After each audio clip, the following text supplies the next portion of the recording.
Country delight బఫేలో milk start చేసాము. First పిల్లలకి ఇచ్చినప్పుడు కానీ, మేము పెరుగు తిన్నప్పుడు కానీ, మేము చిన్నప్పుడు తిన్న ఓల్డెన్ డేస్ గుర్తొచ్చాయి మాకు. మీగడ కూడా పాలు కాచాక మీగడ బాగా రావడం, అప్పుడు మా చిన్ననాటి రోజులు గుర్తొచ్చాయి అన్నమాట. నమస్తే నాగేశ్వర్ గారు. 2008 నవంబర్ 26న ముంబైలో జరిగిన ఉగ్రదాడులకు ప్రతీకారం తీర్చుకుందాం అనుకున్నాం, పాకిస్తాన్పై యుద్ధం చేద్దాం అనుకున్నాం, కానీ అమెరికా చెప్పిందని ఆగాము అని ఒక సంచలన విషయాన్ని బయటపెట్టారు సార్ కేంద్ర మాజీ హోంమంత్రి చిదంబరం. అమెరికా వద్దన్నదని ఆగాం, ముంబై దాడులకు ప్రతీకారం చేద్దామనుకున్నాం, పాకిస్తాన్తో యుద్ధంపై అప్పటి ప్రధాని మన్మోహన్ సింగ్తో చర్చించాను, మన్మోహన్ సింగ్ కూడా ఓకే అన్నారు, అయితే అమెరికా ఒత్తిడికి తలొగ్గాల్సి వచ్చింది, ఆ దాడుల సమయంలో హోం బాధ్యతలు అయిష్టంగానే స్వీకరించాను అని చెప్పి చిదంబరం ఆ విషయాన్ని ఒక టీవీ ఇంటర్వ్యూలో స్పష్టం చేశారు సార్. దీని మీద భారతీయ జనతా పార్టీ ఇమీడియట్గా రియాక్ట్ అయింది. సో దాడుల నిర్ణయాన్ని సోనియా అడ్డుకుందా అంటూ కూడా ఎద్దేవా చేస్తూ ఉన్నారు భారతీయ జనతా పార్టీ నాయకులు. రీసెంట్గా మనం చూసాం కదా సార్, ఆపరేషన్ సింధూర్ ఆపడంలో అమెరికా పాత్ర లేదు అని చెప్పి పదే పదే బీజేపీ నాయకులు చెప్తూ ఉన్నారు. ట్రంప్ ఎన్నిసార్లు నేనే ఆపాను అని చెప్పినా కూడా. కానీ అప్పుడు అమెరికా వల్ల ఉన్న ప్రెజర్ వల్ల పాకిస్తాన్ మీద యుద్ధం చేయలేకపోయాము అని చెప్పి కాంగ్రెస్ నాయకులు చెప్తూ ఉన్నారు. ఏంటి సార్ కాంగ్రెస్ విధానాల్లో భారతీయ జనతా పార్టీ విధానాల్లో ఎందుకు ఈ తేడా? అంటే అప్పుడైనా ఇప్పుడైనా ఏదో మేరకు అమెరికా ఒత్తిడి భారత్ పాక్ సంబంధాల ఇష్యూ వచ్చినప్పుడల్లా ఉన్నది అన్నది వాస్తవం. మీరు చాలా మంది ఫారెన్ పాలసీ ఎక్స్పర్ట్స్, ఆ సమయంలో అంబాసిడర్స్గా, ఫారెన్ సెక్రటరీస్గా పనిచేసిన వాళ్ళు రాసిన వ్యాసాలు చదివితే స్పష్టంగా అర్థమవుతుంది. అమెరికా ప్రెషర్ ఎప్పుడూ ఉంటుంది. ఎందుకంటే అమెరికాకి ఈ ప్రాంతంలో రెండు దేశాలు కావాలి, పాకిస్తాన్ కావాలి, భారత్ కావాలి. పాకిస్తాన్ ఏమో ఈ ప్రాంతంలో తమకు నమ్మిన బంటు, తన ఎజెండాను ఇంప్లిమెంట్ చేయడంలో కీలక పాత్ర పోషిస్తూ వచ్చిన దేశం. ఎందుకంటే 1970s కిస్సింజర్ డిప్లొమసీలో భాగంగా చైనాతో సంబంధాలు మొదలుపెట్టిన సమయంలో కూడా చైనా అమెరికాల్ని కలపడంలో, మీడియేట్ చేయడంలో పాకిస్తాన్ పాత్ర వహించింది. ఆ తర్వాత ఆఫ్ఘనిస్తాన్లో సోవియట్ సైన్యాలున్న సమయంలో ఆఫ్ఘనిస్తాన్లో ఉన్న సోవియట్ అనుకూల ప్రభుత్వానికి వ్యతిరేకంగా, సోవియట్ సైన్యాలకు వ్యతిరేకంగా ముజాహిదీన్ల పేరిట తిరుగుబాటుదారులను తయారు చేసి శిక్షణ ఇచ్చి అన్ని రకాలుగా ఆయుధాలు సమకూర్చడంలో అమెరికా, పాకిస్తాన్లు కలిసే ఆ పని చేశాయి. అందువల్ల ఇదేమి కొత్త కాదు అమెరికా పాకిస్తాన్ బంధం. తర్వాత అమెరికాకు ఒక పెద్ద మిలిటరీ క్లయింట్ కూడా పాకిస్తాన్. అమెరికా నాయకత్వంలోని సీటో, సంటో లాంటి మిలిటరీ అలయన్సెస్ లో కూడా పాకిస్తాన్ ఉంటూ వచ్చింది. సో ఇటీవల తాలిబాన్తో అమెరికా ఒప్పందం కుదుర్చుకుని ఆఫ్ఘనిస్తాన్ తాలిబాన్లకు వదిలేసి రావడంలో కూడా పాకిస్తాన్ కీలక పాత్ర పోషించింది. అమెరికాలో వరల్డ్ ట్రేడ్ సెంటర్ పై దాడుల తర్వాత అమెరికా జరిపిన తీవ్రవాద వ్యతిరేక యుద్ధంలో కూడా పాకిస్తాన్ కీలక భూమిక పోషించింది. అందువల్ల మొదటి నుంచి కూడా అమెరికా, పాకిస్తాన్ అవసరం.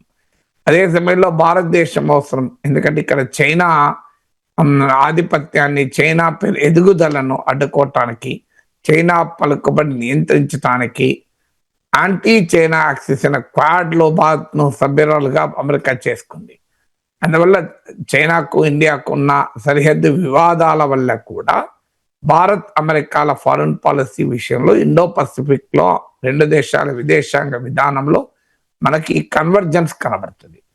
అందువల్ల అమెరికాకు ఈ రెండు దేశాలు అవసరం. అందుకే మొదటి నుంచి అమెరికన్ ఫారెన్ పాలసీలో డ్యూయల్ కంటైన్మెంట్ స్ట్రాటజీ అంటారు. ఈ రెండు దేశాలని తన నియంత్రణలో పెట్టుకోవడానికి అమెరికా సహజంగానే పనిచేస్తూ వచ్చింది. మీకు ప్రపంచంలో అనేక ఇతర ప్రాంతాల్లో బ్యాలెన్స్ ఆఫ్ పవర్ మెయింటైన్ చేస్తూ తన ప్రత్యర్థులు అయితే ఒకరు అనుకూలం, ఒకరు వ్యతిరేకం అనుకోండి, అమెరికాకి ఇబ్బంది లేదు. ఇద్దరు అనుకూలం ఉన్నప్పుడు ఆ అమెరికా జోక్యం ఎక్కువ ఉంటుంది. ఇప్పుడు ఉదాహరణకు ఇజ్రాయిల్ గాజాపై, ఇజ్రాయిల్ ఇరాన్ పై, ఇజ్రాయిల్ లెబనాన్ పై, ఇజ్రాయిల్ హుతీల పైన, ఇజ్రాయిల్ ఇరాక్ షియా మిలిషియా పైన దాడులు చేసిన సమయంలో అమెరికాకి ఇబ్బంది ఏమీ లేకుండే. ఇజ్రాయెల్తో కలిసి వచ్చి ఇరాన్ పైన అమెరికా కూడా దాడి చేసింది. కానీ ఎప్పుడైతే ఇజ్రాయెల్ ఖతార్ పై దాడి చేసిందో, ఖతార్ అమెరికా మిత్ర దేశం, ఇజ్రాయెల్ మిత్ర దేశం. అందువల్ల అమెరికా ఆగమేఘాల మీద రియాక్ట్ అయ్యి ఇంటర్వ్యూ అనేది మీరు గమనిస్తే. సో ఇలా మనకు అనేక ఉదాహరణలు దొరుకుతాయి. ప్రపంచంలో తన మిత్రుడు తన శత్రువుతో పోరాడినప్పుడు అమెరికాకు స్ట్రైట్ ఈక్వేషన్ ఉంటుంది. కానీ రెండు దేశాలు పోరాడుతున్న రెండు దేశాలు తనకు అవసరమైనప్పుడు అమెరికా ఒత్తిడి మరో రకంగా ఉంటుంది. అందువల్ల ఎవరు అంగీకరించినా అంగీకరించకపోయినా, చిదంబరం ఇవాళ కొత్తగా దాన్ని బయట పెట్టాలని చూసినా, నరేంద్ర మోడీ ప్రభుత్వము అసలు ఏ మాత్రం లేదని చెప్పినా, రియాలిటీ ఏంటంటే అమెరికా పాత్ర ఉంటుంది. ఏ రూపంలో ఉంటుంది? అదే ప్రైమరీగా మన ఫారిన్ పాలసీ డిసిషన్ ముఖ్యమై అమెరికా ఒత్తిడి సెకండరీగా, ఇదే చర్చ తప్ప అమెరికా ఒత్తిడి లేకుండా భారత్ పాక్ సంబంధాలు ఉంటాయని అని ఏ ఎక్స్పర్ట్ అన్నా చెప్తాడు. ఉండవు, సాధ్యం కాదు అని. అందువల్ల అప్పుడు ఉంది ఒత్తిడి, ఇప్పుడు ఉంది. ఇక చిదంబరం వ్యాఖ్యలు ఒక రకంగా సెల్ఫ్ డిఫీటింగ్. అంటే కాంగ్రెస్ పార్టీలో ఇలాంటి శాల్తీలు ఉంటారు.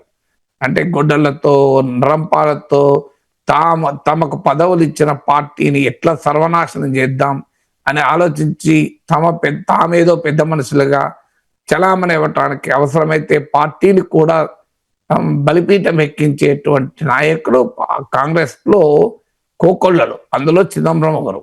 ఇప్పుడు ఆయన ఈ అంశాన్ని బయటపెట్టి ఏం సాధిస్తున్నాడు? నిజమాబద్ధమా తర్వాత సంగతి. ఏం సాధిస్తున్నాడు? బీజేపీకి ఒక బలమైన ఆయుధాన్ని ఇచ్చాడు. ఇవాళ ఆపరేషన్ సింధూర్లో బీజేపీ నరేటివ్ను కాంగ్రెస్ పార్టీ అటాక్ చేస్తోంది. ఆపరేషన్ సింధూర్లో అమెరికా ఒత్తిడి, ట్రంప్ ఒత్తిడికి తల వంచి మోడీ ఆపరేషన్ సింధూర్ ఆపాడింది. ఆపరేషన్ సింధూర్ ఆపడం పైన బీజేపీ మోడీ అభిమానుల్లోనే తీవ్ర వ్యతిరేకత ఉంది. అందుకే మీరు గమనించండి, సర్జికల్ స్ట్రైక్స్, బాలాకోట్ స్ట్రైక్స్ అప్పుడు వచ్చిన సానుభూతి ఇప్పుడు రాలే. ఇది మీకు India today mode of the nation సర్వేలో కూడా వ్యక్తమవుతుంది. ఇది కాంగ్రెస్ పార్టీకి వచ్చిన అడ్వాంటేజ్. ఆ అడ్వాంటేజ్ కాంగ్రెస్ పార్టీ పొందుతూ ఆపరేషన్ సింధూర్ విషయంలో మోడీ అమెరికా ఒత్తిడికి ఆపాడు, తలబొగ్గాడు అనే ఒక నెరేటివ్ ద్వారా ప్రజల్లోకి వెళ్తున్న సమయంలో చిదంబరం లాంటి వాళ్ళు వచ్చి అడుపులు లేస్తుంటారు. వేసి మన కాంగ్రెస్ పార్టీకి ఇంత మంచి అవకాశం ఎట్లా వస్తుంది, రాకూడదు అని చెప్పి అడుపులు లేస్తుంటాడు. ఇప్పుడు ఎందుకు రియాక్ట్ అవుతున్నాడు? ఇన్నేళ్ల నుంచి చెప్పని విషయాన్ని ఇప్పుడు ఎందుకు చెప్తున్నాడు అంటే, ఒకవైపేమో బీజేపీ ట్రంప్ ఒత్తిడికి తల వంచిందని కాంగ్రెస్ ప్రచారం చేస్తుంటే, బీజేపీ కాదు, అసలు బీజేపీ కాదు, మేమే ట్రంప్ ఒత్తిడికి అమెరికా ఒత్తిడి తల వంచామని చెప్పుకుని తెలుగు రాజకీయ నాయకులు ఎవరైనా ఉంటారా? సో అందులో చిదంబరం చూడండి, ఆయన ఉద్దేశం మీద కాంగ్రెస్ పార్టీ నాశనమైనా మంచిదే, నేను ఒక పెద్ద మనిషిగా గొప్ప వ్యక్తిగా చలామణి కావాలి, ఈ పర్సనల్ అంబిషన్స్ ఇవన్నీ. అందుకే చూడండి, బీజేపీ చిదంబరం మాటకు ఎక్కడ లేని విలువిస్తూ చూడండి, చిదంబరం చెప్పాడు, ఎవరు ఆపారు? సోనియా గాంధీ ఆపిందా? ఎందుకంటే తాను మన్మోహన్ సింగ్ కూడా యుద్ధానికి అంగీకరించాడు, అయినా యుద్ధం మేము చేయలేదు అమెరికా ఒత్తిడితో. అంటే అర్థం ఏంటి? సహజంగానే బీజేపీకి ఒక అడ్వాంటేజ్ అది. సోనియా గాంధీ చక్రం తిప్పింది, అందువల్ల సోనియా గాంధీని ఆపించింది. అమెరికా ఒత్తిడికి తలవంచింది కాంగ్రెస్ పార్టీ, తలవంచింది సోనియా గాంధీ. అందువల్ల రాహుల్ గాంధీ వాదనకు విలువే లేదు. ఇక మోడీ ప్రభుత్వం పైన కాంగ్రెస్ ఆరోపణలు చేయడానికి, దాడి చేయడానికి, ప్రశ్నించడానికి అవకాశమే లేదు అనేలా చిదంబరం వ్యాఖ్యలు ఉపయోగపడుతున్నాయి. అందువల్ల Chidambaram is serving BJP agenda. ఇప్పుడు కాంగ్రెస్ లో ఇలాంటి నాయకులు ఒక్కొల్లలుగా ఉన్నారు. శశి థరూర్, మనీష్ తివారీ, సల్మాన్ ఖుర్షీద్. ఈ ఆపరేషన్ సింధూర్ సందర్భంగా పార్టీ ఎజెండా పక్కకు పెట్టి తమ సొంత ఎజెండాతో బీజేపీకి కరసేవ చేసిన కాంగ్రెస్ నేతల్లో ఇప్పుడు చిదంబరం కూడా చేరుతున్నాడు. సో అది నిజమాబద్ధమా తర్వాత సంగతి. ఇప్పుడు నిజమాబద్ధాన్ని ముందే చెప్పాను, ఎవరు ఒప్పుకోకపోయినా అమెరికా ఒత్తిడి తప్పనిసరిగా ఉంటుంది. అది ఏ రూపంలో ఉంది, ఏ స్థాయిలో ఉంది, మన విదేశాంగ విధానాన్ని మనం నిర్ణయించుకుని అమెరికా ఒత్తిడి కూడా ఫ్యాక్టర్ చేశామా, లేదా అమెరికా ఒత్తిడితోనే మన విదేశాంగ విధానాన్ని మార్చుకున్నామా, ఇలాంటి అంశాలు ఉంటాయి. నిజంగా అమెరికా ఒత్తిడి పనిచేయదు ఎప్పుడంటే 1971 ఇందిరాగాంధీ బంగ్లా విమోచన సమయంలో. అప్పుడు ఇంతకన్నా ఎక్కువ ఒత్తిడి ఉండే. అప్పుడు ఇందిరాగాంధీ వినలేదు.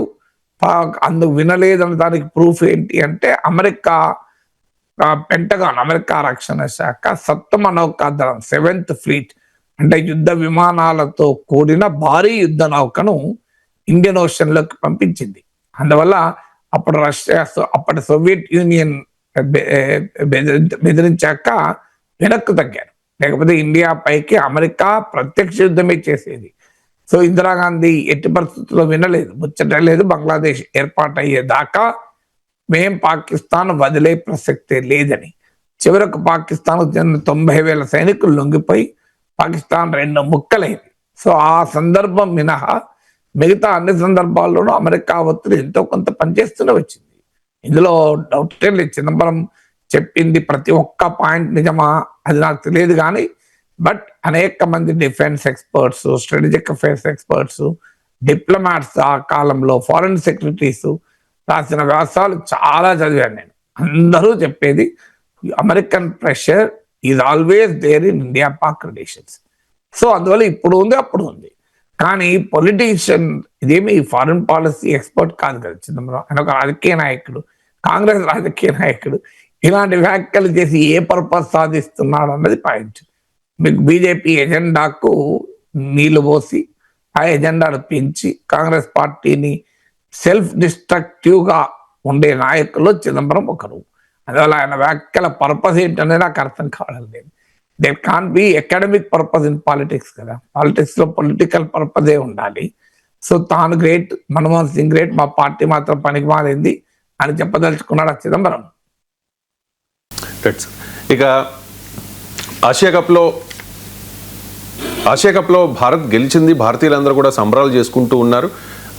తిలక్ వర్మ మన తెలుగువాడు చాలా కీ రోల్ ప్లే చేశాడు. 69 రన్స్తో పాకిస్తాన్ని మట్టి కరిపించిన పరిస్థితి. తిలక్ వర్మ కొన్ని ఇంట్రెస్టింగ్ విషయాలు చెప్పారు సార్, చాలా విసిపోయే విషయాలు అవి. చాలా దారుణంగా స్లెడ్జింగ్ చేశారట సార్. అంటే బూతులు తిట్టడం, ఏకాగ్రతను చెడగొట్టడం, ఒత్తిడికి లోనయ్యేలా చేయడం, ఇవన్నీ తిలక్ వర్మ మీద పాకిస్తాన్ ఆటగాళ్లు ప్రయోగించారట సార్. నిన్న తెలంగాణ ముఖ్యమంత్రి రేవంత్ రెడ్డిని కలిసిన సందర్భంగా కొన్ని ఇంట్రెస్టింగ్ విషయాలను ఆయన తిలక్ వర్మ చెప్పారు. చెప్పలేని భాషలో పాక్ స్లెడ్జింగ్ చేసింది, నా ఏకాగ్రతను దెబ్బతీయడానికి ప్రయత్నించింది, నేను ఆవేశపడి ఒక్క చెత్త షాట్ ఆడినా ఫలితం తారుమారయ్యేది, భారత్ ఓడిపోయేది, ఆ అవకాశాన్ని ఇవ్వదలుచుకోలేదు, అందుకే చాలా సంయమనం వహించా, తొలుత ఒత్తిడికి లోనైనా పట్టుదలగా ఆడ 6-100 దేశాన్ని గెలిపించాలనుకున్నా అంటూ పాకిస్తాన్ ఆటగాళ్ల ఈ స్లెడ్జింగ్ వ్యవహారాన్ని ఆయన మరొకసారి తెర మీదకి తీసుకొచ్చారు. సార్, ఆటలో గెలుపోవటములు సహజం, కానీ పాకిస్తాన్ తీరు చూస్తే మీకేమనిపిస్తోంది? స్పోర్టివ్ స్పిరిట్ ఉండాలి అంటారు కదా సార్, కానీ స్లెడ్జింగ్ ద్వారా అంటే బూతులు తిట్టి స్లెడ్జింగ్ అనే మీరు క్రికెట్ హిస్టరీ చదివితే sledging is a common phenomena చాలా సందర్భాల్లో. పాకిస్తాన్ కాదు, ఒకప్పుడు ఆస్ట్రేలియా వారు దీనికి ఒక రకంగా రారాజులు. స్లెడ్జింగ్ ఆస్ట్రేలియా ప్రపంచ క్రికెట్ లో అత్యున్నత జట్టులో ఒకటి, కానీ ఆన్ ఫీల్డ్ అతి నీచంగా ప్రవర్తించే జట్టులో కూడా ఆస్ట్రేలియానే. సో ఈ స్లెడ్జింగ్ అనేది ఆస్ట్రేలియాతోనే ఒక రకంగా మొదలైంది. అందువల్ల ఆ స్లెడ్జింగ్ ఏమి క్రికెట్ లో కొత్త కాదు. అది పాకిస్తాన్ తో మొదలు కాలేదు, పాకిస్తాన్ తో ఎండ్ కాదు. అందుకే నేను చెప్పాను, మీరు స్లెడ్జింగ్ ఆస్ట్రేలియన్ కొట్టండి, గూగుల్లో వస్తుంది. So Australians are known for this. వాళ్ళు వరల్డ్ లో ఛాంపియన్స్ గా ఉన్న సమయంలో కూడా వాళ్ళు స్లెడ్జింగ్ లో కూడా ఛాంపియన్స్. అందువల్ల పాకిస్తాన్ వాళ్ళు స్లెడ్జింగ్ చేస్తే మనం ఆశ్చర్యపోవాల్సిన అవసరం లేదు. అది ఎంతకన్నా ఎక్కువ అదే రకమైన స్లెడ్జింగ్ మనం గతంలో చూసాం కనుక. Sir, it's a part of game sir, it's a part of game sir sledging. అంటే అన్ని జట్లు అలా చేస్తాయని కాదు, అన్ని జట్లు అలా చేస్తాయని కాదు, it's not part of the game. But cricket లో ఈ ధోరణి ఉన్నమాట నిజం. అంటే ఇది మొత్తం ఇంటర్నేషనల్ క్రికెట్ అంతా స్లెడ్జింగ్ ఉంటుందని అనడం లేదు, కానీ అంతర్జాతీయ క్రికెట్ లో sledging is part of the game గా, పార్ట్ ఆఫ్ ద గేమ్ అంటే అది గేమ్ లో ఒక భాగం అయిపోయింది. అందుకే మీకు ఆస్ట్రేలియా ఉదాహరణ చెప్పింది నేను. అందువల్ల పాకిస్తాన్ ఆస్ట్రేలియానే ఎలా చేసినప్పుడు ఇక పాకిస్తాన్ ఇంకో రకంగా బిహేవ్ చేస్తుంది అని మనం ఆశించడం కూడా సాధ్యం కాదు. అందువల్ల on field and of field sledging నడుస్తున్నప్పుడు, 2 దేశాల మధ్య ఉద్రిక్తత ఉన్నప్పుడు, 2 దేశాల మధ్య భావోద్వేగాలు ఉన్నప్పుడు, ఆఫ్ ద ఫీల్డ్ ఉన్న భావోద్వేగాలు ఇంటు ద గేమ్ వస్తున్నప్పుడు, కోట్లాది మంది అభిమానుల్లో కూడా ఆ ఎమోషన్స్ ఉన్నప్పుడు the team cannot live in isolation కదా. మన వాళ్ళైనా పాకిస్తాన్ క్రీడాకారులైనా ఆ ఎమోషన్స్, ఆ ఎమోషనల్ కాన్ఫ్లిక్ట్ ను, భావోద్వేగ ఘర్షణను గేమ్లోకి ఇంటర్నలైజ్ చేసుకుంటారు. చేసుకోవద్దని మనం ఎంత చెప్పినా రియాలిటీ, ఎందుకంటే వాళ్ళు కూడా పార్ట్ ఆఫ్ ద సొసైటీ కనుక. పహల్గాం దాడులు, ఆ దాడుల తర్వాత ఆపరేషన్ సింధు, ఒక సగటు భారతీయుడు ఈరోజు ఏ రకంగా పాకిస్తాన్ అంటే రగిలిపోతున్నాడో ఆ భావన మన క్రీడాకారులకు కూడా ఉంటుంది. వాళ్ళు కూడా దేశంలో భాగం కనుక సమాజంలో ఉండే భావోద్వేగాలకు అతీతంగా క్రీడాకారులు ఉండడం సాధ్యం కూడా కాదు కదా. సో అందువల్ల క్రీడాకారుల్లో కూడా ఈ సమాజంలో ఉండే అనేక ధోరణులు వాళ్ళపై కూడా ప్రభావాన్ని చూపుతాయి. అందువల్ల నథింగ్ సర్ప్రైజ్ ఇన్ ఇట్. ఇలా పాకిస్తాన్ ఇంటీరియర్ మినిస్టర్, హోంమంత్రి ఆ ట్రాఫీ విషయంలో బిహేవ్ చేస్తున్న తీరు చూస్తాం, ఇవన్నీ చూసాం. అందువల్ల అందుకే అన్నది మీరు మన అసలు పాకిస్తాన్తో ఎందుకు ఆడారు అనే ప్రశ్న మళ్ళీ ఎందుకు వస్తుంది, అవకతలాగా మళ్ళీ మొదటికి వస్తుంది. పాకిస్తాన్తో ఆడాల్సిన అవసరం ఏముంది, ఆడకుండా ఉండలేమా, అసలు ఇదేం పాలసీ? నువ్వు ఆడితే క్రీడలకు రాజకీయాలకు సంబంధం లేదు, క్రీడలే అని చెప్పి దేశంలో ఆడొచ్చు, బయట ఆడొచ్చు, అదొక పద్ధతి. There is a method in the madness అంటారే, తిక్క కూడా లెక్క ఉండాలి. లేదు, మేము ఈ ప్రజల ఎమోషన్స్ కు భిన్నంగా క్రికెట్ అడ్మినిస్ట్రేషన్ ఉండలేదు, అందువల్ల మేము పాకిస్తాన్తో ఏ ఫామ్ ఆఫ్ క్రికెట్ కూడా ఆడము, అది దేశంలో కానీ, బైలెటరల్ కానీ, మల్టీలెటరల్ కానీ, విదేశాల్లో కానీ అనే స్టాండ్ తీసుకోవచ్చు, తప్పలేదు. ఈ రెండూ కాక మధ్యలో ఒక హైబ్రిడ్ స్టాండ్ భారత ప్రభుత్వము BCCI తీసుకుంది. ఈ హైబ్రిడ్ స్టాండ్ ఏంటంటే, మేము బైలెటరల్ గా పాకిస్తాన్తో డైరెక్ట్ గా క్రికెట్ ఆడము, కానీ మల్టీనేషనల్ టోర్నమెంట్లు ఆడతాం. ఏషియా కప్ కానీ, వరల్డ్ కప్ కానీ, అంటే ఇతర అనేక దేశాలతో కలిసి ఆడే ఆటలు మాత్రం ఆడతాం. సో మేము మ్యాచ్ ఆడతాం కానీ గెలిచినాక సెకండ్ ఇయ్యం. మ్యాచ్ ఆడతాము, ట్రాఫీలు గెలుస్తాము, కానీ గెలిచిన ట్రాఫీ తీసుకోము. ఇది ఈ రకమైన వైఖరి చేపట్టారు. అంటే ఆట ఆడడం ద్వారా వచ్చే వ్యాపార ప్రయోజనాలు పొందాలి, ఆట ఆడుతున్న క్రమంలో ఇలా సెకండ్ ఇవ్వకుండా, ఇలా ట్రాఫీ తీసుకోకుండా భావోద్వేగాలను రగిలించే నుంచి ప్రయోజనాలు కూడా పొందాలి. ఈ రెండు, వ్యాపార ప్రయోజనాలు, భావోద్వేగ ప్రయోజనాలు రెండు పొందాలన్నది హైబ్రిడ్ విధానం. సో ఈ విధానం ఏంటి అనేది ఇప్పుడు ప్రశ్న ముందుకు వచ్చేది. సో భారతీయులందరికీ సహజంగా మనం థియరిటికల్ గా చెప్తాం, మ్యాచ్ ఈజ్ మ్యాచ్, ఎవరు గెలిచినా ఒకటే. సో ఏ కంట్రీతోనైనా స్పోర్టింగ్ స్పిరిట్ తో ఉండాలి అని అనడం చాలా సులభం, కానీ మన మనుషులం కదా. పాకిస్తాన్తో భారత్కున్న హిస్టరీ ఉంది కదా, సో ఆ హిస్టరీ ఎక్కడ పోతుంది? అందువల్ల నేను ఇంతకుముందు చెప్పింది అది, ఆఫ్ ద ఫీల్డ్ ఉన్న ఎమోషన్స్ కాస్త ఆన్ ఫీల్డ్కు క్యారీ అవుతూ ఉంటాయి. అందుకే భారత్ పాక్ల మధ్య పోటీ అంటే రణరంగాన్ని మరిపిస్తుంది, కురుక్షేత్రాన్ని మరిపిస్తుంది, దేశమంతటా కూడా ఒక ఎమోషనల్ గా ఉంటుంది. ఆ ఎమోషన్స్ తిలక్ వర్మకు కూడా ఉన్నాయి. అందుకైనా నేను మిగతా మ్యాచ్ల్లో సెంచరీలు కొట్టిన దానికన్నా ఇందులో నేను 69 కదా, తక్కువ కొట్టినా కూడా నాకు ఆనందాన్ని ఇచ్చింది, పాకిస్తాన్ పై గెలవడం నాకు ఆనందాన్ని ఇచ్చింది అని అన్నాడు. సో అది సహజమైన సెంటిమెంట్, అది సగటు భారతీయులందరికీ ఉన్న సెంటిమెంటే తిలక్ వర్మకు ఉంది. సో అందువల్ల ఆయన ఏమి క్రికెట్ ప్లేయర్ అంత మాత్రాన ఇన్సులేట్ అయి ఉండలేడు కదా దేశంలో జరుగుతున్న పరిణామాల పట్ల. సో అందువల్ల ఇది సహజం. ఇప్పుడే కదా, నాకు ఇప్పుడే గుర్తు, వివియన్ రిచర్డ్స్ వెస్టిండీస్ కు చెందిన ప్రఖ్యాత బ్యాట్స్మెన్, మన సునీల్ గవాస్కర్ కూడా ఫేవరెట్ బ్యాట్స్మెన్. ఆయన ఆటోబయోగ్రఫీ రాశాడు. నేను స్టూడెంట్ గా ఉన్నప్పుడు ఆటోబయోగ్రఫీ చదివాను, 83 ఆ ప్రాంతంలో, 84 ఆ ప్రాంతంలో. సో ఆయన అన్నాడు, నేను తెల్లవాళ్ళు మాకు బ్రిటిష్ వాళ్ళు, ఆస్ట్రేలియా వాళ్ళు తెల్లవాళ్ళు మాకు బౌలింగ్ చేస్తున్నప్పుడు 100 సంవత్సరాలుగా మా నల్ల జాతీయులు అనుభవించిన శ్వేత జాతి దురహంకారం గుర్తొచ్చి బాల్ను కొడితే సిక్సర్లకు పోయేది అని. సో అందువల్ల ఆ ఎమోషన్స్ అనివార్యంగా ఉంటాయి. సో అందువల్ల this is not surprising. Pakistan is not an ideal team కాదు, అదొక ఐడియల్ దేశము కాదు, అదొక ఫెయిల్డ్ స్టేట్, ఫ్లాడ్ స్టేట్ అది. సో ఒక విఫల రాజ్యం అది. సో దాని స్వభావము అంతటా ఉంటుంది కదా. అందువల్ల పాకిస్తాన్ ప్రభుత్వం ఎలా ఉంటే ఆ టీం కూడా అలాగే ఏడిస్తుంది కదా, కొంత ఆశ్చర్యమే ఉంది అందులో. ఇక ఆంధ్రప్రదేశ్కు వనరులే బలం అంటూ ఉన్నారు సార్ ఆంధ్రప్రదేశ్ ముఖ్యమంత్రి చంద్రబాబు నాయుడు. భారీ పెట్టుబడులతో రండి, తోడుండి ముందుకు నడిపిస్తాను అని చెప్పి విదేశీ ప్రతినిధులకు చంద్రబాబు నాయుడు పిలుపునిచ్చారు సార్. సిఐఐ భాగస్వామ్య సదస్సులో చంద్రబాబు నాయుడు పాల్గొన్నారు సార్. ఇక పెట్టుబడులకు ఆంధ్రప్రదేశ్లో ఉన్న అవకాశాలు ఏంటి అంటే ఏం చెప్తారు? గతంలో కూడా చంద్రబాబు నాయుడు చెప్పారు, ఇప్పుడు కూడా చెప్తూ ఉన్నారు, సంపద సృష్టిస్తా, రాష్ట్రాన్ని అభివృద్ధి చేస్తాను అని చెప్పి. సో పెట్టుబడుల ద్వారానే ఆంధ్రప్రదేశ్ అభివృద్ధి చెందుతుందా అంటే ఏం చెప్తారు సార్ ప్రొఫెసర్ గారు? ఆధునిక మార్కెట్ ఎకానమీలో అభివృద్ధికి పెట్టుబడులు చాలా కీలకం, అందులో డిస్ప్యూట్ ఏమీ లేదు. కానీ అది పెద్ద పెద్ద మల్టీనేషనల్స్ వస్తేనే డెవలప్ అవుతుంది, పెద్ద పెద్ద బిగ్ ఫారిన్ ఇండస్ట్రియలిస్టులు వస్తేనే డెవలప్ అవుతుంది అనుకుంటే పొరపాటు. ఒక దేశీయ ఎకానమీ కూడా రోబస్ట్ గా దేశంలో ఉన్న పెట్టుబడులను కూడా ట్యాప్ చేయాలి. చైనా విజయం వెనకాల కూడా విదేశీ పెట్టుబడులు ఎంత ఉన్నాయో ప్రవాస చైనీయుల పెట్టుబడులు కూడా అంతే ఉన్నాయి. సో నాన్ రెసిడెంట్ చైనీస్ అంటారు, వాళ్ళు పెద్ద ఎత్తున చైనాలో ఇన్వెస్ట్ చేశారు.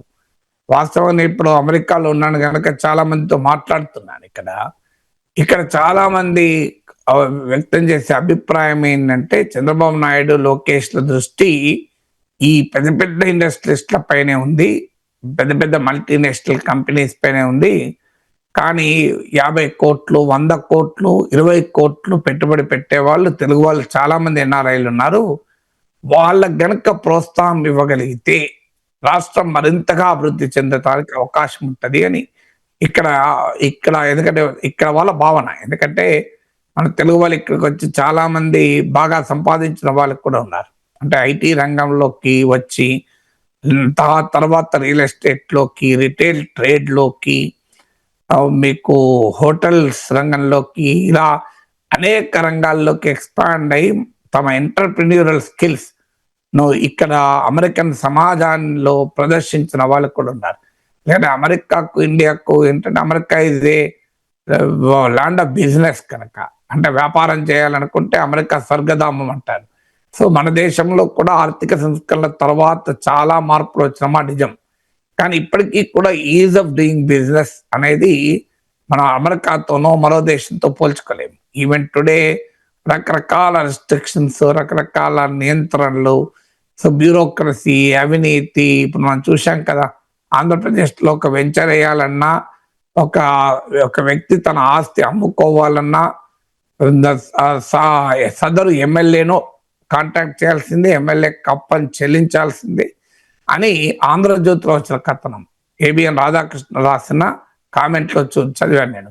వీకెండ్ కామెంట్ ఆర్కేలో ఎమ్మెల్యేలు దోచుకుంటున్నారని ఒక శీర్షికలో సయాన రాధాకృష్ణ చెప్పారు. ఇలా ఒక వెంచర్ అని ఉదాహరణ కూడా చెప్పాడు. చిత్తూరు జిల్లాలో చెందిన హైదరాబాద్లో నివసిస్తున్న ఒక వ్యక్తి వెళ్ళి తన ఆస్తి అమ్ముకోవాలంటే సబ్ రిజిస్టర్ చెప్పాడు, ఒకసారి ఎమ్మెల్యేని కలవండి అని. సో ఆ రకంగా ఎమ్మెల్యేలు అసలు అందులో ఆ వ్యాసంలో చెప్పాడు కూడా, చంద్రబాబు నాయుడు, లోకేష్లు, పవన్ కళ్యాణ్ వీళ్ళు కష్టపడి పెట్టుబడులను రాష్ట్రానికి తెస్తుంటే వీళ్ళు తమ నియోజకవర్గంలో కనుక ఇన్వెస్ట్ చేయాలంటే తమకు ఏమి ఇస్తారు అని అడుగుతున్నారని. ఇలాంటి పొలిటికల్ సిస్టమ్ మన సమాజంలో ఉంది. అందువల్ల మనం మ్యాక్రో లెవెల్లో మార్పులు తెస్తే సరిపోదు, మైక్రో లెవెల్లో కూడా మార్పులు తేవాలి. అందువల్ల అమెరికాలో ఈ రకంగా democratic party, Republican party, Congress మీద వచ్చి నువ్వు హోటల్ పెడుతున్నావు కదా నాకేమి ఇస్తావు అని అడగరు. మన అమెరికాలో ఉన్న ప్రత్యేకత ఏంటంటే హయ్యర్ లెవెల్లో కరప్షన్ లేదని నేను అనలేదు. సో టాప్ లెవెల్ ఉంటే ఉండవచ్చు, కానీ ప్రజల దైనందిన జీవితాల్లో తాము జీవించడానికి కానీ, తాము వ్యాపారం చేసుకోవటానికి, తాము ఉద్యోగం చేసుకోవటానికి అవినీతి అనేది అడ్డురాదు. ఎక్కడ అవినీతి కనిపించదు. ఏదో హైయెస్ట్ లెవెల్లో పెద్ద పెద్ద కాంట్రాక్ట్లను అటు ఇటు మార్చుకోవడంలో ఉంటే ఉండవచ్చేమో, కానీ అందువల్ల మన దేశంలో ఆ సమస్య చాలా ఎక్కువ. అందుకే నీకు ఏబిఎన్ రాధాకృష్ణ విశ్లేషణ కోట్ చేసింది. అంటే తమ నియోజకవర్గం చంద్రబాబు నాయుడు, లోకేష్ ప్రపంచం అంతా తిరిగి పెట్టుబడులను పట్టుకొస్తే ఏదో ఒక ఎమ్మెల్యే కాన్స్టిట్యున్సీలో ఆ ఫ్యాక్టరీ పెట్టాలి. ఎమ్మెల్యే నాకేం సంగతి, నాకేం ఇస్తావు అంటున్నాడట, లేకుండా అడ్డుపడుతున్నాడట. అందువల్ల ఆ పొలిటికల్ కల్చర్ రిఫాన్ చేయకుండా పెట్టుబడులను ఆహ్వానిస్తే కూడా సులభం కాదు. తర్వాత ఈ పెట్టుబడులు ఏ ఉపాధిని కల్పిస్తాయనేది కీలకం. పెట్టుబడులు వస్తేనే దేశం అభివృద్ధి అవుతుంది అనేది పాక్షిక story, it's only a partial story. So పెట్టుబడులకు అవసరమైన ఉపాధి ఏం క్రియేట్ అవుతుంది అనేది ఇంపార్టెంట్. అది పెద్ద ఎత్తున 10,000 కోట్లు ఖర్చు పెడతావు, 20 మందికి ఉద్యోగాలు అనుకోండి, ఉపయోగం ఉండదు. అందువల్ల ఒక పెట్టుబడిని అంచనా వేయడానికి నువ్వు ఎంత ఇన్వెస్ట్మెంట్తో వస్తావు కాదు, ఎంత ఎంప్లాయ్మెంట్ క్రియేట్ చేస్తావు, ఎంత మల్టిప్లయర్ ఎఫెక్ట్ క్రియేట్ చేస్తావు, ఎంత వాల్యూ అడిషన్ ఎకానమీకి చేస్తావు, ఎంత టెక్నాలజీ ట్రాన్స్ఫర్ అవుతుంది, ఇవన్నీ కూడా దృష్టిలో పెట్టుకోవాలి. నీకు ఎంత రీసెర్చ్ అండ్ డెవలప్మెంట్ వస్తుంది, పర్యావరణానికి ఏ రకంగా దెబ్బ తగలదు, భారతదేశంలో సాధ్యం కాని ప్రొడక్ట్ ఏమైనా చేస్తున్నారా? నేను విశాఖపట్నంలో చూశాను, అచ్యుతాపురం ఇండస్ట్రియల్ ఏరియాలో బ్రాండిక్స్ అనే కంపెనీ ఉంది, శ్రీలంక వాళ్ళ కంపెనీ, అండర్ గార్మెంట్ తయారు చేస్తుంది. అది ఏంది, ఎందుకు అట్లాంటి పరిశ్రమ మనకు? మనం బట్టలు తయారీలేమో, దుస్తులు తయారీలో 2,000 సంవత్సరాల చరిత్ర భారతదేశానికి ఉంది కదా. అది కూడా శ్రీలంక కంపెనీ. ఆ కంపెనీ వచ్చి ఇక్కడ చేసే ఘనకార్యం ఏమేమి ఉన్నది, వాళ్ళు ఇచ్చే చాలని జీతాలు, ఉన్న ఉపాధి కూడా దెబ్బతీశారు. ఆ పొడిమడ ప్రాంతంలో మత్స్యకారులకు ఉండే 10,000 మంది మత్స్యకారులు ఉపాధి ఎత్తివేశారు. సో ఇండస్ట్రియల్ సేఫ్టీ లేదు, వాళ్ళు ఎవడు అనేటోడు లేడు, అడిగేవాళ్ళు లేడు. స్పెషల్ ఎకనామిక్ జోన్లలో కనీసమైన లేబర్ లాస్ పనిచేయవు. అందువల్ల ఈ రకంగా పెట్టుబడులకు కాదు, పెట్టుబడులు ఎక్కడ రావాలి అంటే మనకు క్యాపిటల్ లేని చోట, మనకు టెక్నాలజీ లేని చోట, మన ఎకానమీలో మల్టిప్లయర్ ఎఫెక్ట్ క్రియేట్ చేసే చోట టెక్నాలజీ రావాలి. మల్టిప్లయర్ ఎఫెక్ట్ అంటే ఉదాహరణకు ఇప్పుడు మీకు ఒక హైదరాబాద్ చూడండి, ఒక సాఫ్ట్వేర్ కంపెనీలు వచ్చాయి, గూగుల్, మైక్రోసాఫ్ట్, యాపిల్, అమెజాన్ ఇవన్నీ వచ్చాయి. వచ్చిన తర్వాత దాని ఇంపాక్ట్ చూడండి, ఒక ఐటీ ఉద్యోగాలు రాలే. దానివల్ల ఒక క్యాబ్ నడుపుకునేవాడు, ఒక హాస్టల్స్ నడుపుకునేవాళ్ళు, ఒక రోడ్డు మీద ఫుడ్ అమ్ముకునేవారు, ఇలా ఎంతో మంది డెవలప్ ఆయుధాలు వచ్చాయి, రియల్ ఎస్టేట్ డెవలప్ అయింది. దీన్నే మల్టిప్లర్ ఎఫెక్ట్ ఇది ఎకానమీ అంటారు. అందువల్ల పెట్టుబడులు ఆహ్వానిస్తే సరిపోదు, ఆ పెట్టుబడులు ఏ రకమైన రంగాల్లో వస్తున్నాయి, మన దేశంలో ఉన్న డొమెస్టిక్ ప్రొడక్షన్ అంటే దేశీయ ఉత్పత్తిని పెంచేదిగా వస్తుందా, దేశీయ ఉత్పత్తిని తుంచేదిగా వస్తుందా? సో దేన్ని చూసాం, ప్రైవేట్ షుగర్ ఫ్యాక్టరీలు వచ్చాయి, ప్రభుత్వ రంగంలో బాగా నడిచేటువంటి షుగర్ ఫ్యాక్టరీలు నిజాం బోధన నుంచి చిత్తూరు వరకు బాగా నడిచేటువంటి సహకార రంగంలో ఉన్నవి, ప్రభుత్వ రంగంలో షుగర్ ఫ్యాక్టరీలు మూసేశారు. దానివల్ల ప్రైవేట్ షుగర్ ఫ్యాక్టరీలు లాభం పొందాయి, ప్రైవేట్ డైరీలు లాభం పొందాయి. సో దానివల్ల ఏం జరిగింది, దానివల్ల ప్రైవేట్ వాళ్ళకు అడ్డగోలుగా సంపాదన పెరిగింది, కానీ రైతులు నష్టపోయారు. సో చిన్న రైతులు, పాల ఉత్పత్తులు నష్టపోయారు. అందువల్ల ఒక పెట్టుబడి రావడం అనే కాదు, ఆ పెట్టుబడి డొమెస్టిక్ ఎకానమీలో ఏ పాత్ర పోషిస్తుంది.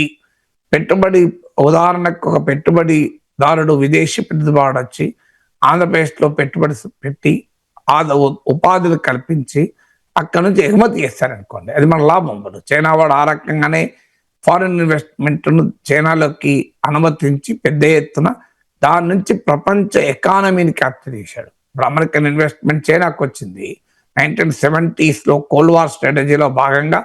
అమెరికా చైనాల సంబంధాలు పెరిగాక అమెరికా పెట్టుబడులు భారీగా చైనాకు వచ్చాయి. చైనా వాడు ఏం చేశాడు, అమెరికా మార్కెట్ క్యాప్చర్ చేసి పడేశాడు. సో ఇప్పుడు వాల్మార్ట్లో నువ్వు వెళ్ళు, మేడ్ ఇన్ చైనా వస్తువులు ఎక్కువ దొరుకుతాయి. సో అందువల్ల ఆ రకంగా ఎగుమతులు ఆంధ్రప్రదేశ్కి వచ్చి ఆంధ్రప్రదేశ్లో వనరులను ఉపయోగించుకొని ఉత్పత్తి చేసినప్పుడు ఇక్కడ నుంచి ఎగుమతులు చేయగలగాలి.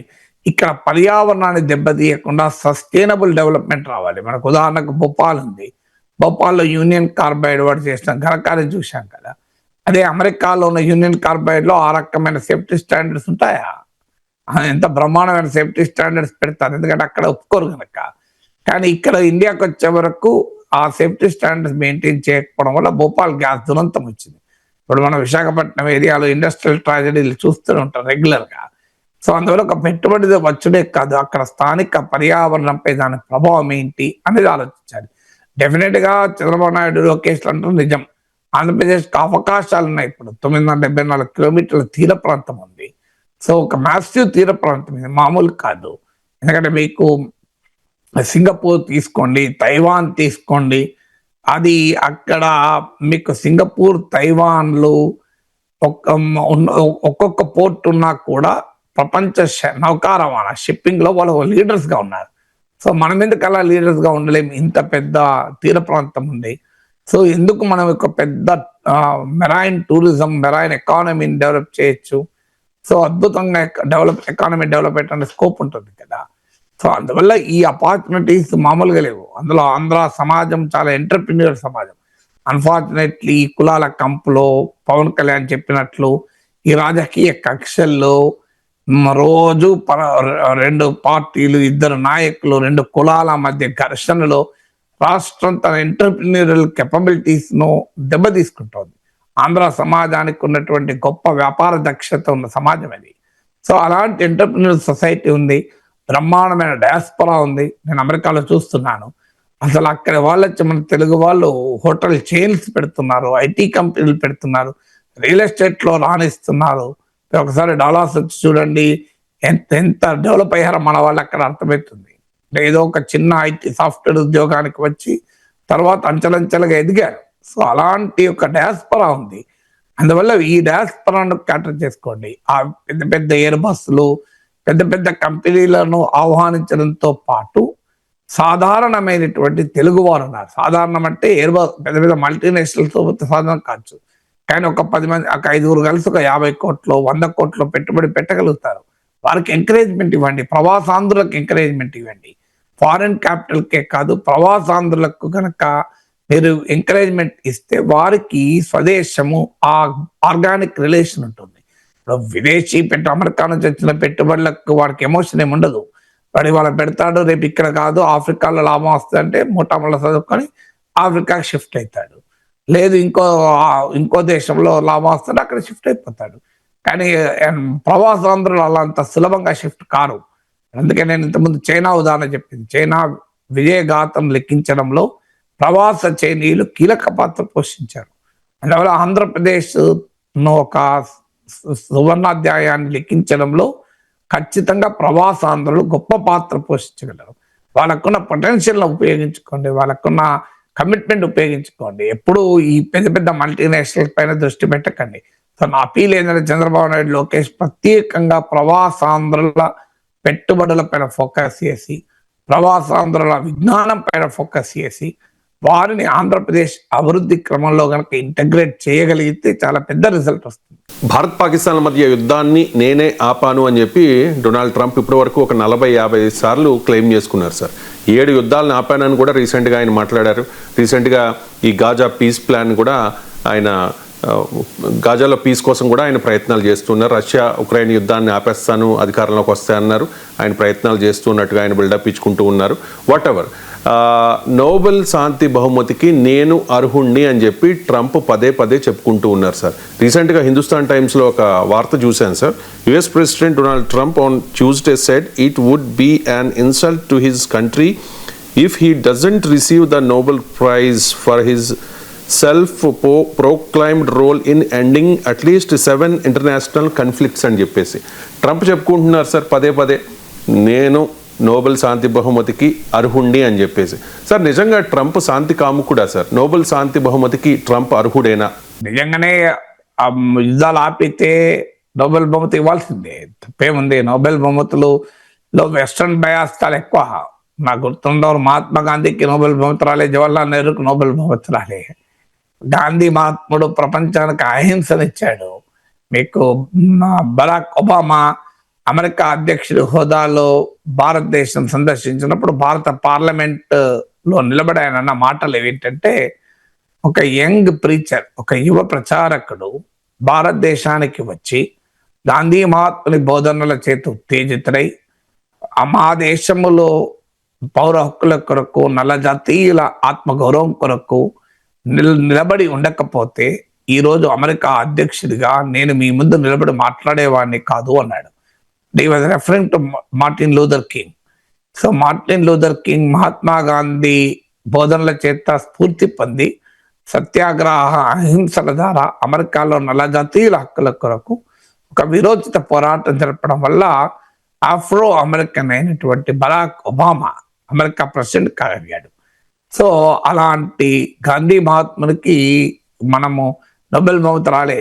జవహర్లాల్ నెహ్రూ ప్రచండ కాలంలో అటు అమెరికా ఇటు సోవియట్ యూనియన్ గా ప్రపంచం చీలిపోయినప్పుడు అలీల ఉద్యమం అనే యొక్క 4 లైన్ ఫారెన్ పాలసీకి బీజం వేసి Marshal Tito of Yugoslavia, Abdul Nasser of ఈజిప్ట్లతో కలిసి ప్రపంచంలో థర్డ్ వేవ్ క్రియేట్ చేశాడు. ఒక నూతన విదేశాంగ విధానాన్ని ప్రపంచానికి ఇచ్చారు.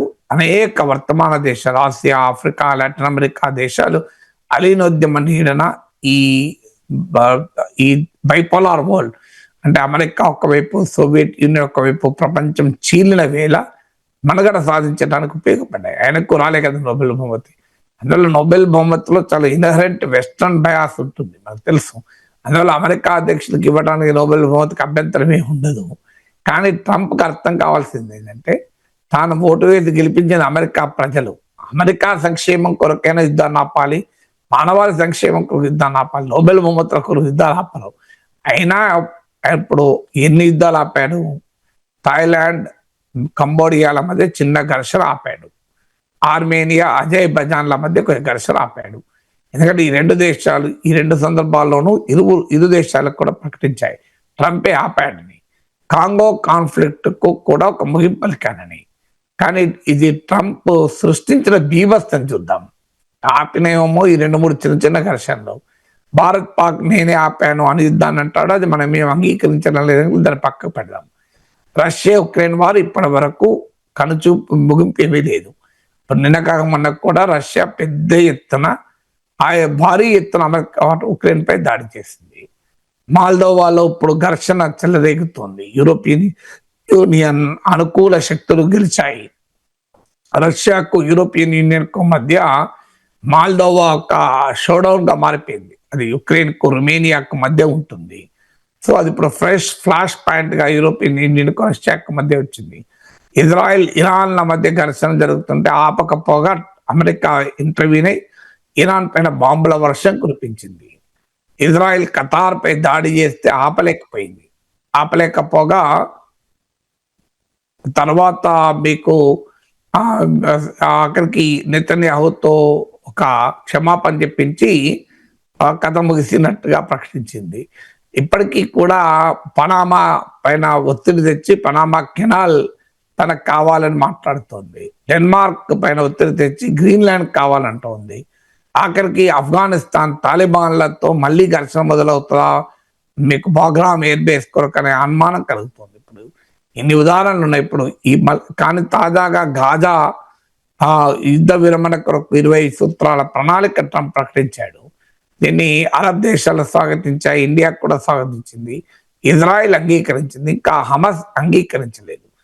అందువల్ల ఆ శాంతి ప్రణాళిక ద్వారా గాజా యుద్ధం మనకు ఆగిపోతే ఒక బిగ్ క్లెమెంట్ అవుతాడు. కానీ అందులో కూడా శాంతి ప్రణాళికలో కూడా ఒక ఫండమెంటల్ డిఫరెన్స్ ఇంకా మిగిలే ఉంది. ఈ 20 సూత్రాల ట్రంప్ ప్రణాళిక ఏం చెప్తుందంటే, it will pave the way, it will provide the path way to the formation of Palestinian state అంటుంది. అంటే ఇవన్నీ చేస్తే పాలస్తీనా స్వతంత్ర రాజ్య ఏర్పాటు దిశగా ఒక ముందడుగు పడుతుంది అని అంటారు. కానీ పాలస్తీనా ప్రజల రైట్ టు నేషన్, అంటే మేము ఒక దేశంగా ఉండాలి, ఇది మా హక్కు అనే దానికి మాత్రం గుర్తింపు ఇవ్వటాన్ని నిరాకరించింది ఈవెన్ టుడే కూడా. సో అందువల్ల మీకు ఇజ్రాయెల్ అయితే ఎట్టి పరిస్థితుల్లో పాలస్తీనా స్వతంత్ర దేశం ఏర్పాటును అంగీకరించే ప్రసక్తే లేదు అని ప్రకటించారు. సో రైట్ టు నేషన్ అంటే దేశం కొరకై హక్కు అన్న పాలస్తీనా ప్రజల ఆకాంక్ష తీరకుండా ఈ సమస్యకు శాశ్వతమైన పరిష్కారం దొరకదు. బట్ స్టిల్ ఇప్పుడు గాజా యుద్ధం ఆగితే ఆ మేరకైనా ట్రంప్ నోబెల్ బహుమతి కొరకు నానా యాగి చేయడం ఖాయంగా కనబడుతుంది. సార్, ఇక అనేక దేశాల్లో విదేశీయులపై వ్యతిరేకత పెరుగుతోంది. ముఖ్యంగా పశ్చిమ దేశాల్లో చూసుకుంటే ఈ వలసలపై వ్యతిరేకత తీవ్ర స్థాయిలో ఉంది సార్. రీసెంట్గా బ్రిటన్లో కూడా మనం చూసాం. సార్, దీనికి భారతీయులు కూడా బాధితులే. మన వాళ్ళు అక్కడ దసరా, వినాయక చవితి, దీపావళి సంబరాలు చాలా గ్రాండ్గా చేస్తారు కదా సార్. దాని మీద కూడా వైట్ అమెరికన్స్ అభ్యంతరం వ్యక్తం చేస్తూ ఉన్నారు. సార్, ప్రజెంట్ మీరు అమెరికాలో ఉన్నారు కాబట్టి ఈ వ్యతిరేకతకు కారణం ఏంటి, దీనికి పరిష్కారం ఏంటి అంటే ఏం చెప్తారు? అంటే మీరు అనేది ఒక భారతీయుల పట్లే కాదు, విదేశీయుల పట్ల వ్యతిరేకత. అది అమెరికాలో కానీ, మీకు యూరోప్లో కానీ, ఐర్లాండ్లో కానీ ఇది వాస్తవంగా చాలా తీవ్ర రూపం దాలుస్తోంది. కారణం ఏంటంటే ఈ ఫార్ రైట్ పొలిటికల్ టెండెన్సీస్ పెరగడం వల్ల ఫార్ రైట్ అల్ట్రా నేషనల్ అంటారు, అతి జాతీయవాద ధోరణులు ప్రపంచం అంతటా పెరుగుతున్నాయి. ఒక బ్రిటనే కాదు, ఈ మధ్య జర్మనీలో ఎన్నికలు జరిగితే జర్మనీలో ఆల్టర్నేట్ ఫర్ జర్మనీ అనే ఫార్ రైట్ గ్రూప్ గెలిచింది.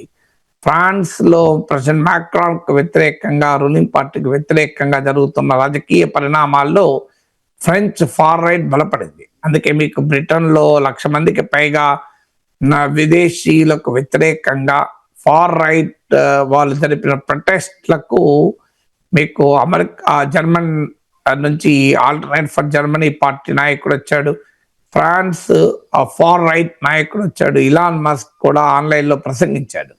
అందువల్ల మా ఐర్లాండ్ లో కూడా మీరు అన్నట్టు నిజమే, ఐర్లాండ్ లో కూడా భారతీయులపైన అటాక్ జరుగుతోంది. ఇటీవల వాళ్ళు కృష్ణాష్టమి సెలబ్రేషన్స్ ను బహిరంగ ప్రదేశం నుంచి ఇంటీరియర్ ప్లేస్లకు మార్చుకున్నారు, ఇన్సైడ్ ప్లేస్లకు మార్చుకున్నారు.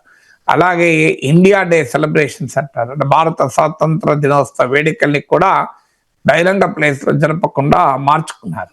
ఎందుకంటే ఐర్లాండ్ లో కూడా భారతీయుల పైన వ్యతిరేకత అనేది వ్యక్తమవుతుంది. దీనికి ప్రధానమైన కారణం far right political tendencies. Far right ఉండే లక్షణం ఏంటంటే ద గ్రేట్ రిప్లేస్మెంట్ థియరీ అంటారు. ఇప్పుడు అమెరికాలో కానీ, బ్రిటన్లో కానీ, ఐర్లాండ్ కానీ ఈ అంతటా కూడా గ్రేట్ రిప్లేస్మెంట్ థియరీని పెడతారు. అంటే విదేశీయులు ఎక్కువ మంది అయిపోయి ఆఖరికి మన దేశం మనకు కాకుండా పోతుంది అని. ఇప్పుడు మీరు బ్రిటన్లో కూడా వాళ్ళ నినాదం ఏంటి? గివ్ బ్యాక్ అవర్ నేషన్, మా దేశాన్ని మాకు ఇచ్చేయండి అని ఎవడో తీసుకుపోయినట్లు 200 ఏళ్ళు భారతదేశాన్ని పాలించినటువంటి బ్రిటిష్ వలస పాలకులు ఇవాళ ఆ వలస పాలకుల వారసులు గివ్ అవర్ నేషన్ బ్యాక్ అని నినాదాలు ఇస్తున్నారు. నిజంగా మనం ఏమైనా బ్రిటన్ ఆక్రమించుకున్నామా, అమెరికాను ఆక్రమించుకున్నామా, ఐర్లాండ్ ఆక్రమించుకున్నామా? వాస్తవంగా ఆ దేశాల ఎకనామిక్ డెవలప్మెంట్ కు మన వాళ్ళు చేసిన కృషి మామూలు కృషి కాదు.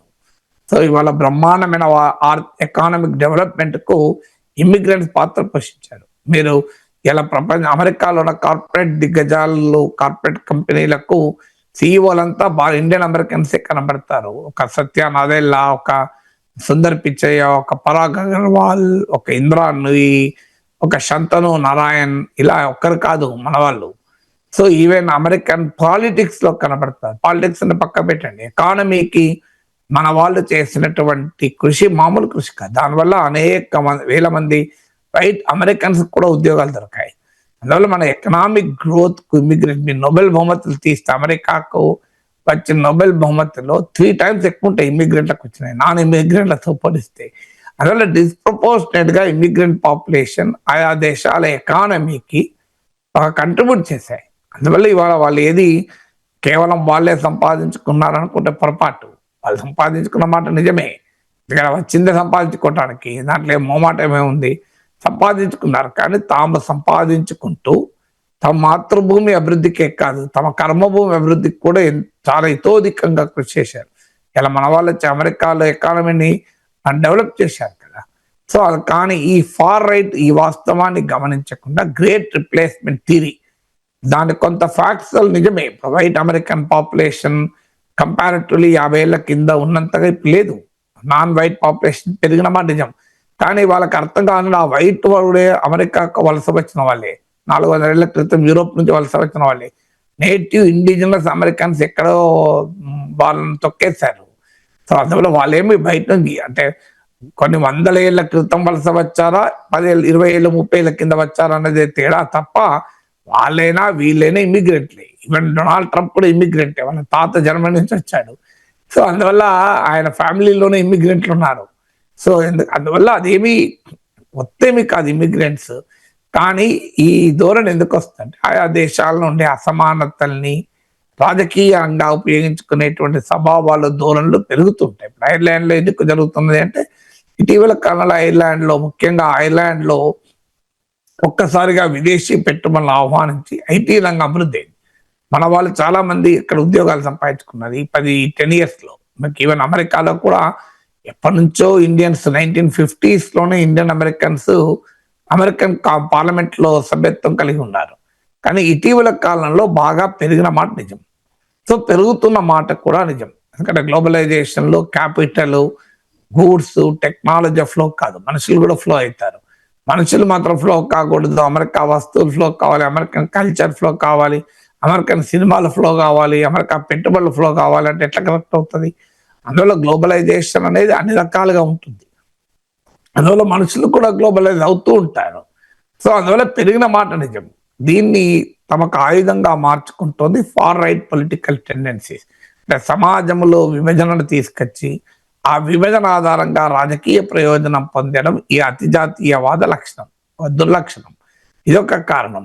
కానీ రెండోది పొలిటికల్ ఫ్యాక్టర్స్. ఇవాళ ట్రంప్ సృష్టిస్తున్న టారిఫ్ల బీభత్సము, అంటే ఒక రెండు దేశాల మధ్య సరైన సంబంధాలు లేనప్పుడు దాని ప్రభావం అక్కడ ఉన్న పాపులేషన్ పై పడుతుంది. ఇప్పుడు బంగ్లాదేశ్లో ఒక ఉదాహరణ, షేక్ హసీనా ప్రభుత్వం ఉన్న సమయంలో భారతీయుల పట్ల ఏ రకమైన, అక్కడ ఉన్న హిందువుల పట్ల, మైనారిటీల పట్ల ఏ రకమైన దాడులు లేవు. కానీ షేక్ హసీనా ప్రభుత్వం పతనమైన తర్వాత కొత్తగా వచ్చిన ప్రభుత్వం వీళ్ళంతా షేక్ హసీనా మద్దతుదారులుగా ముద్ర వేసి మైనారిటీల పైన పెద్ద ఎత్తున, మైనారిటీ హిందువుల పైన పెద్ద ఎత్తున దాడులు జరుగుతున్నాయి. సో అందువల్ల అక్కడ వచ్చినటువంటి ప్రభుత్వాల స్వభావము, రాజకీయ మార్పుల స్వభావం కూడా దీనికి ప్రభావం చూపుతుంది. ఇప్పుడు Donald Trump make America great again నినాదం యాక్చువల్గా మేక్ అమెరికా వైట్ అగైన్ అని నినాదం. అది అంటే అమెరికాను తిరిగి వైట్ అమెరికాగా మార్చాలని. సో ఆయా దేశాలు, ఇప్పుడు అమెరికా ఉదాహరణ చెప్పాను మీకు, బంగ్లాదేశ్ ఉదాహరణ చెప్పాను, ఆ దేశాల్లో వచ్చేటువంటి రాజకీయ మార్పులు పరిణామాలకు కూడా ప్రభావం చూపుతాయి. ఇక మూడవది, మన వాళ్ళు సాధించిన విజయాలకు కూడా కొన్నిసార్లు మనకు ఇబ్బందిగా మారుతుంది. ఎందుకంటే ఇవాళ ఒక ఎవరేజ్ వైట్ అమెరికన్తో పోలిస్తే average Indian, average south Asian, average Telugu, ఇది ఎకానమీగా చాలా ఎక్కువ, చదువు రీత్యా ఎక్కువ, ఆస్తులు ఆదాయాల రీత్యా ఎక్కువ. వాళ్ళకుండే ఇండ్లు మన ఇండ్లు తేడా ఉంటుంది, వాళ్ళ లైఫ్ స్టైల్ మన స్టైల్ తేడా ఉంటుంది. ఇది ఏమీ తేడాగా రాలే, కష్టపడి సంపాదిస్తూనే వచ్చింది. వీళ్ళందరూ ఏదో అమెరికన్ సమాజాన్ని దోచుకొని తినలేదు, చాలా కష్టపడ్డారు. స్థానిక అమెరికన్ల కన్నా కూడా కష్టపడ్డారు, సంపాదించారు కూడా. సంపాదనల ద్వారా ఆయా ప్రాంతాల అభివృద్ధికి కూడా దోహదం చేశారు. కానీ ఇది గమనించకుండా, చూడు మాకన్నా బెటర్గా వీళ్ళ లైఫ్ ఉంది, మాకన్నా మంచి కార్లు ఉన్నాయి, మాకన్నా మంచి చదువులు ఉన్నాయి, మాకన్నా మంచి ఆస్తులు ఉన్నాయి, మంచి ఇల్లు ఉన్నాయి అనేటువంటి ధోరణి కూడా పెరుగుతోంది. ఈర్ష, ద్వేషం అంటారే, దానికి రాజకీయం కూడా నారు పోస్తుంది. ఇక దానికి తోడు మన వారి ప్రవర్తన కూడా కొన్ని సందర్భాలు ఇబ్బందిగా మారుతున్నమా నిజం.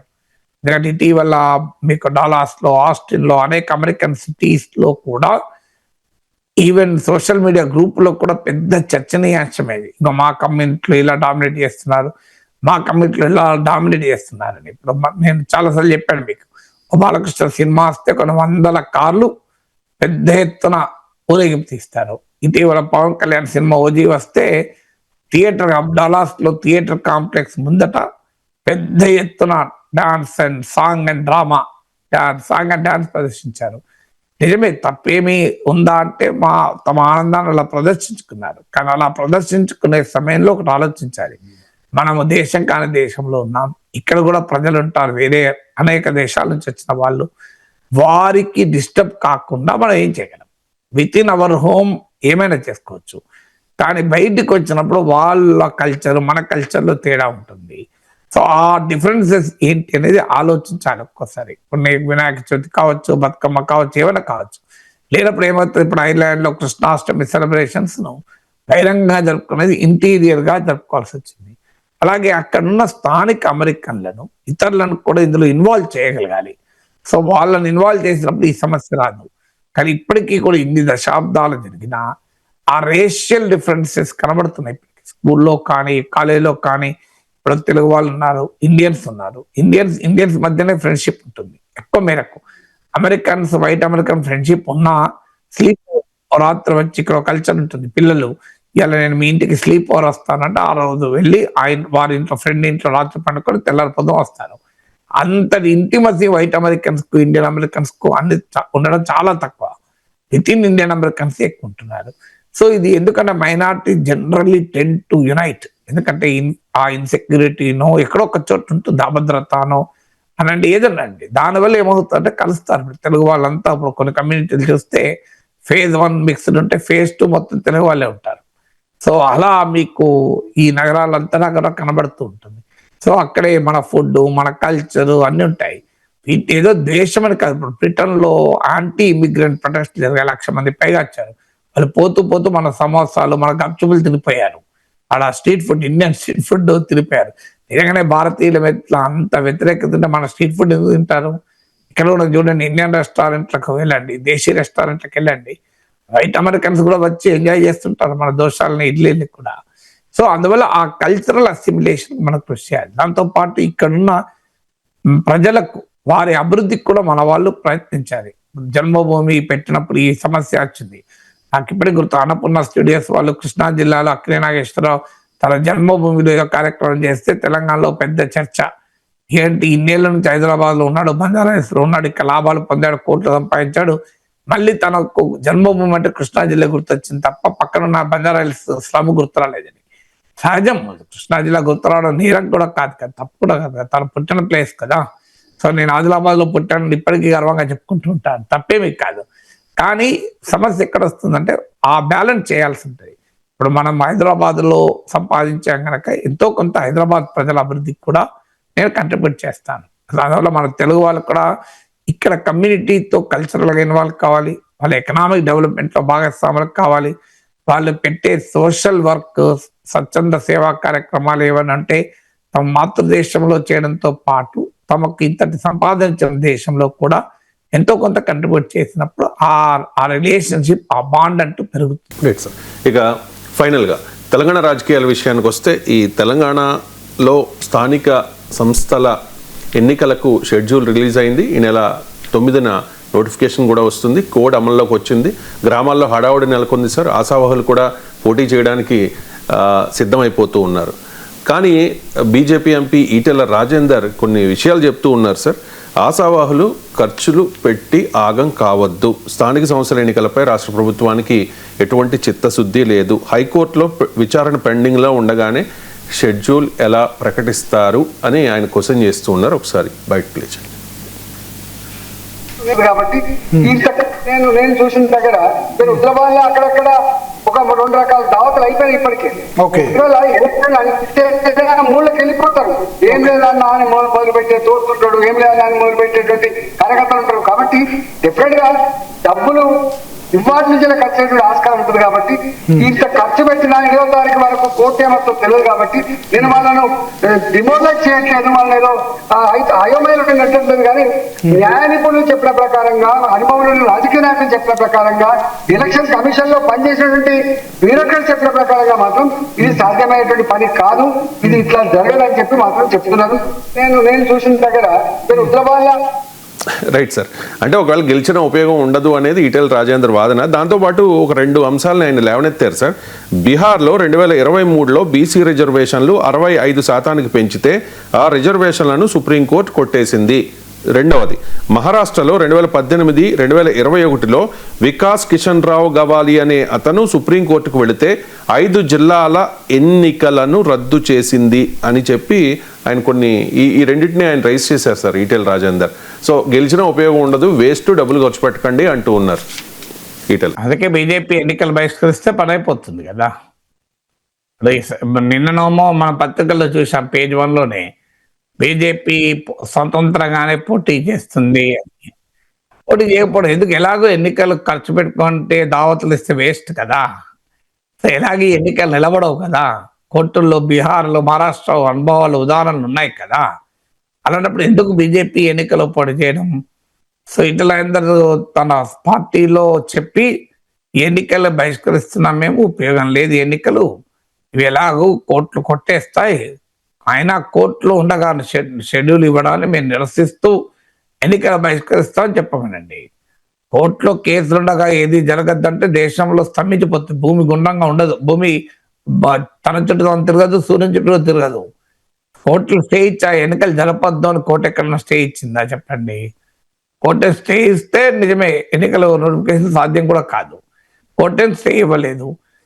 ఏం జరుగుతుంది ఇప్పుడు? గ్రూప్ 1 నోటిఫికేషన్లో సెలెక్ట్ అయిన వాళ్ళకు ఉద్యోగ పత్రాలు ఇచ్చారు. ఏమని ఇచ్చారు? Subject to the final judgement అని ఇచ్చారు. మరి వాళ్ళందరినీ మీరు మళ్ళీ మీ ఉద్యోగం ఉంటుందన్న గ్యారంటీ లేదు, కోర్టు ఏం చేస్తుందో మీరు జాబ్లో చేరకండి అని ఇతరులందరూ పిలిపిస్తారని చెప్పండి.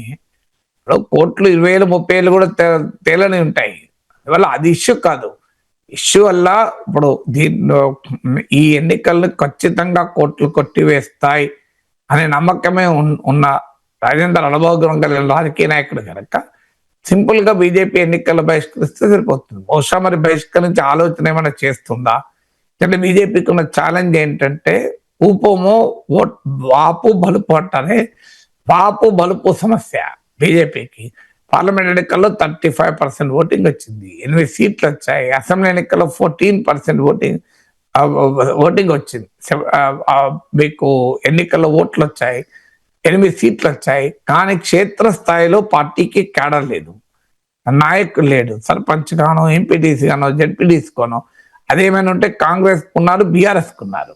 అందుకే ఇటీవల కాలంలో పెద్ద ఎత్తున ఇతర పార్టీల నుంచి రప్పించడానికి రామచంద్రరావు శతవిధాల ప్రయత్నం చేస్తున్నాడు.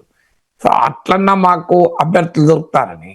సో అందువల్ల బీజేపీకి తన క్షేత్రస్థాయిలో నాయకత్వం లేదు, సరిగా ఎన్నికల్లో తాము ప్రభావం చూపలేం కనుక ఎలా తాము ఇప్పుడు ఈ ఎన్నికల్లో పాల్గొనకపోతే, ఎన్నికలు జరగకపోతే తామే కాంగ్రెస్ కు ప్రధాన ప్రత్యామ్నాయం అని జనాన్ని నమ్మించవచ్చు. ఒకసారి ఎన్నికలు జరిగితే మన సంగతి బయటపడుతుంది అనే ఆలోచనలో ఏమైనా బీజేపీ ఉందా? అందువల్ల బీజేపీ స్థానిక సంస్థల ఎన్నికలకు దూరంగా ఉండేందుకు ఒక ఎత్తుగడ, ఎలాగో ఓడిపోతాం గనక ఎందుకు అసలు ఎన్నికల్లోనే పోటీ చేయకపోతే మేము లేస్తే మనుషులం కాదు, మేము పోటీ చేస్తే మొత్తం మేమే గెలిచేవాళ్ళం అని చెప్పుకోవడానికి ఉపయోగపడుతుందా అనేది క్వశ్చన్.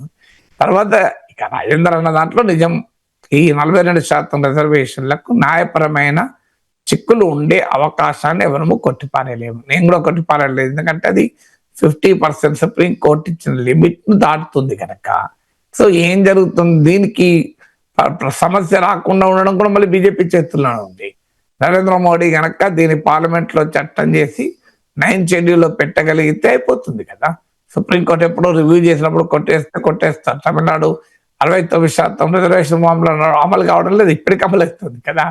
అలాగే తెలంగాణ రిజర్వేషన్ ఫార్ములాను కూడా పార్లమెంట్ చట్టం చేసి రాజ్యాంగంలో 9th షెడ్యూల్ చేర్చమండి. అందువల్ల సమస్యకు పరిష్కారం కూడా మళ్ళీ బీజేపీ చేతిలోనే ఉంది.